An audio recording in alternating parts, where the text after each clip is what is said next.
अगं श्वेता, आज काय आहे? मला माहिती आहे आज काय आहे. आज आहे वर्ल्ड अस्थमा डे. तुला माहिती आहे का अस्थमा म्हणजे नेमकं काय असतं? नाही ग, सांगशील का थोडंफार काही? सुषमाला तर माहित नाही. चला तर मग आपण सगळे जाणून घेऊया अस्थमा म्हणजे असतं काय. Asthma is a chronic condition in which our bronchi get constricted and our airways get blocked due to the excess secretion of mucus. So, जेव्हा आपल्याला अस्थमा होतो तेव्हा आपल्याला शॉर्टनेस ऑफ ब्रीथ, त्यानंतर थकवा जाणवणे किंवा छातीवरती दडपण येणे किंवा वारंवार खोकला येणे अशा टाईपचे सिम्पटम्स आणि सायन्स दिसून येतात. तर याची कारणं काय असतात? कारणं खूपच साधे असतात. कारणं असतात आपल्या घरातले पाळीव प्राणी म्हणजे कुत्रा, मांजर पाळणे किंवा इंडस्ट्री किंवा फॅक्टरी एरियाजवळ राहणे किंवा काही ड्रग्ज असतात जे अस्थमा कॉज करतात. त्याचे एक्झाम्पल्स आहेत आयबुप्रोफेन, मॉर्फिन आणि नॅप्रोक्झेन. तर चला तर मग जाणून घेऊया काही डिटेल माहिती अस्थमाबद्दल. So pharmacology of asthma. अस्थमाची नक्की मेकॅनिझम ऑफ ऍक्शन किंवा फार्माकोलॉजी काय आहे हे आपण जाणून घेऊया. आपल्या बॉडीमध्ये जे मास्ट सेल प्रेझेंट असतात, मास्ट सेलवर IgE रिसेप्टर प्रेझेंट असतात. ते IgE रिसेप्टर अँटीबॉडीला बाइंड होतात. सो IgE रिसेप्टर अँटीबॉडीला बाइंड झाल्यामुळे अँटीजन आणि अँटीबॉडी याचा कॉम्प्लेक्स फॉर्म होतो आणि याचा कॉम्प्लेक्स झाल्यामुळे मास्ट सेलचं डिग्रॅन्युलेशन होतं. मास्ट सेलचं डिग्रॅन्युलेशन झाल्यामुळं काही एन्झाईम रिलीज होतात. फॉर एक्झाम्पल हिस्टेडिन असेल किंवा हिस्टामाइन असेल किंवा इंटरल्युकिन असेल, हे एन्झाईम रिलीज होतात. याच्यामुळं काय होतं, जो ब्रॉन्कियल पॅसेज असतो किंवा ज्याने आपण इनहेल करतो तो नॅरो होतो. तो नॅरो झाल्यामुळे आपल्याला ब्रीथिंगला प्रॉब्लेम होतो आणि अस्थमा ओके होतो. सो ही झाली अस्थमाची फार्माकोलॉजी. आता क्लासिफिकेशन साक्षी सांगा. क्लासिफिकेशन आज आहे वर्ल्ड अस्थमा डे. त्यानिमित्त मी तुम्हाला अँटी अस्थमॅटिक ड्रगचं क्लासिफिकेशन सांगू इच्छिते. त्याचे 5 क्लास पडतात. फर्स्ट आहे bronchodilator. Bronchodilator again divide into 3 types. First आहे beta two sympathomimetic. Example of beta two sympathomimetic salbutamol, formoterol, bambuterol. Second आहे मिथाइलझॅन्थिन. मिथाइलझॅन्थिनचं एक्झाम्पल आहे theophylline, doxofylline, aminophylline and caffeine. Third is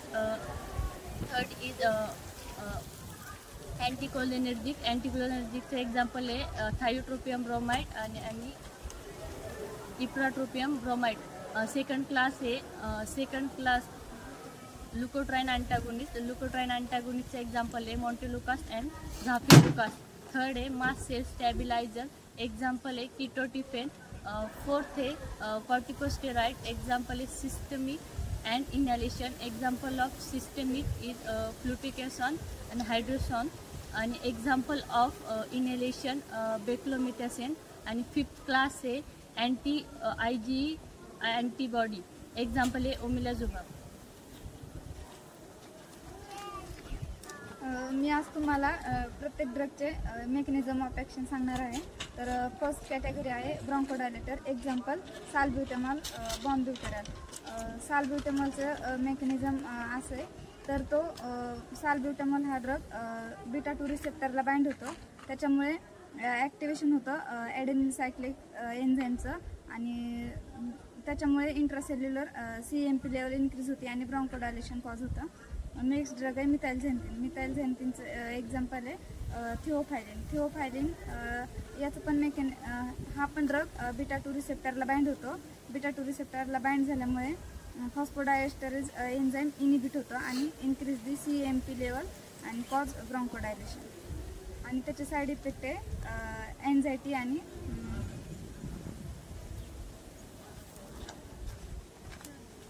next drug आहे अँटीकोलिनर्जिक. अँटीकोलिनर्जिकमध्ये एक्झाम्पल आहे atropine आणि ipratropium bromide आणि tiotropium bromide. त्याचं mechanism it block DMT रिसेप्टरला block करतं आणि इनिबिट करतं IP3 आणि DAG पाथवे आणि decrease the intracellular calcium level आणि ब्रॉन्कोडायलेशन कॉज करतं. त्याचे साईड इफेक्ट ड्राय माउथ आणि नेक्स्ट आहे लिकोट्राइन अँटागोनिस्ट. लिकोट्राइन अँटागोनिस्टमध्ये एक्झाम्पल आहे मॉन्टेलुकास आणि झाफेरलुकास. त्याचं mechanism action it inhibit the leukotriene receptor आणि ब्रॉन्कोडायलेशन कॉज होतं. आणि त्याचे साईड इफेक्ट आहे हेडॅक, उमेटिंग, डायरिया आणि अलर्जी.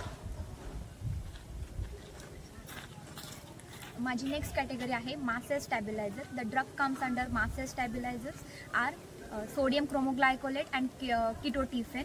ह्यामध्ये मेकॅनिझम ऑफ ॲक्शन असं आहे की हे जे इनहिबिटरी मेडिएटर्स त्याला ब्लॉक करतात, इनहिबिट करतात. जसं की PE आहे, PAF आहे, LT आहे, ह्यासारखे इन्फ्लॅमेटरी मेडिएटर्सला ब्लॉक करतात.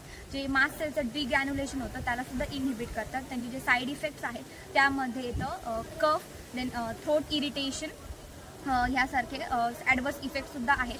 त्यानंतर लास्ट आहे कॉर्टिकोस्टेरॉइड. कॉर्टिकोस्टेरॉइडमध्ये हायड्रोकॉर्टिसोन अँड प्रेडनिसोलन हे ड्रग्स कॉर्टिकोस्टेरॉइड्समध्ये येतात. मेकॅनिझम ऑफ ॲक्शनमध्ये after the penetration into the cell membrane ते रिसेप्टरसोबत बाइंड होतात, सायटोप्लाझमिक रिसेप्टरसोबत बाइंड होतात. त्याचं कॉम्प्लेक्स फॉर्मेशन होऊन ते मायग्रेट होऊन न्यूक्लियसमध्ये एंटर होतात. तिथे आल्यानंतर ते क्रोमॅटिनसोबत बाइंड होतात. अगेन त्याच्यानंतर त्याचं ट्रान्स्क्रिप्शन होतं इन द स्पेसिफिक mRNA आणि त्यानंतर ते जी इम्युन सिस्टम आहे त्याला सप्रेस करतात. त्याचं जे ॲडवर्स रिॲक्शन जे आहेत, ॲडवर्स इफेक्ट जे आहेत त्याच्यामध्ये आहे डिप्निया म्हणजे शॉर्टनेस ऑफ ब्रीथ, त्याच्यानंतर ऑरिफॅरिंजियल कॅन्डिड. इकोसानाइड ड्रग हा अस्थमामध्ये यूज केला जातो. ज्यावेळेस स्वेलिंग किंवा इन्फ्लामेशन होतं त्यावेळेस जी फॉस्फोलिपिडपासून सेल मेम्ब्रेन बनलेली असते त्यामध्ये कॉर्टिकोस्टेरॉइडचं जे सिक्रिशन आहे ते डिक्रीज होतं आणि फॉस्फोलायपेज A2 हा एन्झाईम फॉर्म होतो आणि ॲरिकिडोनिक ॲसिड फॉर्म होतं. त्यानंतर ॲरिकिडोनिक ॲसिड प्रोडक्शन करतं COX-1 आणि COX-2 आणि लायपो ऑक्सिजनेजला. COX-1 आणि COX-2 हे प्रोडक्शन करतं प्रोस्टाग्लँडिन आणि थ्रोम्बोक्झेन आणि प्रोस्टाग्लँडिन हे इन्फ्लामेशन, फीवर यासारख्याला डिक्रीज करतं, इनहिबिट करतं. यानंतर ड्रगचा क्लास आहे प्लेटलेट ॲक्टिव्हेटिंग फॅक्टर. जेव्हा एखाद्या ह्युमन बॉडीमध्ये अस्थमा हा डिसीज होतो तेव्हा प्लेटलेट जे आहेत ते डिॲक्टिवेट होतात. तर त्या ॲक्टिवेट करण्यासाठी आपण प्लेटलेट ॲक्टिव्हेटिंग फॅक्टर्स हे बॉडीमध्ये आपल्या हे करत असतो, ॲडमिनिस्टर करत असतो. तर जेव्हा आपण प्लेटलेट ॲक्टिव्हेटिंग फॅक्टर आपल्या बॉडीमध्ये ॲडमिनिस्टर करतो तेव्हा बॉडीमध्ये जे